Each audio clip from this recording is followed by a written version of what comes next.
How to make 2010 your best year in faith tourism, a 5-step introduction to the religious travel and hospitality market. Welcome to today's webcast. I'm John Fugler, your host, and our guest is a leader in faith tourism, an expert in the religious travel and hospitality market. Kevin Wright is one of the world's most recognized authorities in faith tourism and the president of the World Religious Travel Association, or WRTA. He'll be unpacking the religious travel and hospitality market for you today, helping you see how you can make this a highly profitable part of your business. Kevin's an award-winning author of 4 religious travel guidebooks, including The Christian Travel Planner, the most comprehensive guidebook ever written on faith vacation opportunities. He's interviewed each week by some of the most prominent media outlets, too, including the CBS The Early Show and the Wall Street Journal.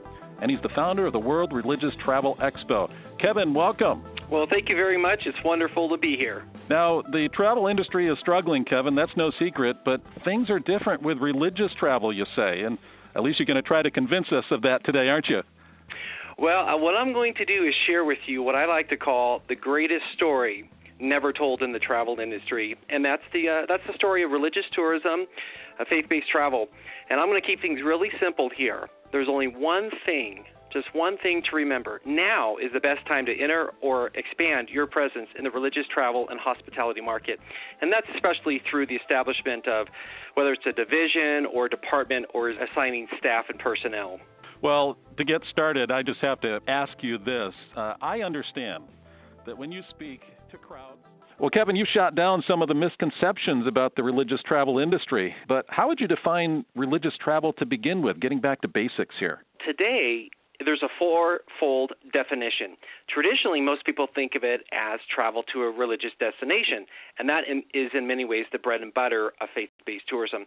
Today, though, the second definition is travel with a missionary or humanitarian intent. Number 3, travel to a religious gathering such as a convention or conference. And number 4, one of the fastest growing areas, travel with a fellowship and leisure intent. To be a little more specific, religious travel today is now comprised of a wide variety of trips and vacations, pilgrimages, conventions, meetings, cruising, missionary travel, safaris, adventure travel, volunteer vacations, weekend getaways, retreats, visits to attractions, the list goes on. What you're seeing here is religious travel is a very elastic industry. It's a very elastic type of travel, and it has a lot to offer. So, Kevin, what are some of the terms that are used to describe religious travel? Yeah, there's a lot of different terms. You keep hearing us say, or me saying, religious travel, religious tourism. Commonly known as faith-based tourism, faith-based travel, and then, of course, you can call it, if it's more specific, Christian travel, Catholic travel, Jewish travel, etc. So those are kind of the typical terms that are associated with this type of travel. Good, and we've thrown around some of those terms and phrases through this call already. So as you listen to this, and as I hear you speak, now we can zero in and know that these are somewhat synonymous, aren't they? Absolutely. And a lot of people just kind of ask, well, how do I, what kind of terms should I be using? And this is just kind of a nice introduction into the market of the typical terminology. Great. And so religious travel is a lot more than most people think. You've made that point. And you mentioned also that it's booming. Take us through some of the numbers so our attendees can see exactly what we're talking about.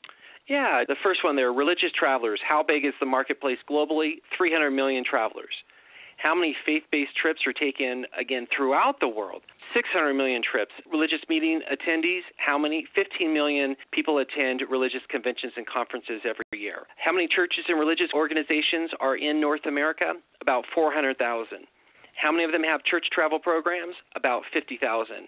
And another number here, how many people participate in volunteer vacations? About 15 million. You don't have to remember all these stats. What's important is, wow, this is a bigger marketplace than I ever knew it to be. And, moving on here, let's, just kind of recapping some of the percentages. How many Americans are interested in faith-based tourism? 25%, 1 in 4 Americans. Again, the lesson to be learned here is 1 out of 4 of your clients would be interested to know that you're offering a faith-based vacation or event. Number 2, what percentage of the faith-based market likes to travel in groups? 80%, very groups dominated. How many would like to repeat their experience? 75%. What about cruising? How many are for the first time take a faith-based cruise? 75%. Does this market appeal to all ages? Absolutely. It's a third of the young people, a third of 35 to 54, and a third are 55 plus. And the way to sum it up is, what is the current expected future growth? It's 100%. It's doubling over the next 5 years and into the future. Wow. Well, when we think about the religious travel industry, there are a lot of elements to it. You've got pilgrimages, conventions, cruising, adventure travel, all the other things that you mentioned too. And all of this doesn't just happen. This provides opportunities for providers. The religious travel industry needs what people on this webinar can provide. That's right. It's funny. I think people kind of get this perception, even if you're the traveler, but that there's religious travel, just like you said, it happens, and that you don't have many segments of the industry involved, but actually you do. Let's just take a faith-based group traveling to Europe or to the Holy Land, or even here in the United States for a convention or a conference. Well, they, in many cases, have to take a plane to get there, or a motor coach. They may need travel insurance. They need a place to eat. They need a place to stay. They visit attractions. They need somebody to develop the package for them, whether it's a travel agent or a tour operator or an event planner. You see where I'm going with this. There are so many segments of the travel industry that are involved just for one faith-based group.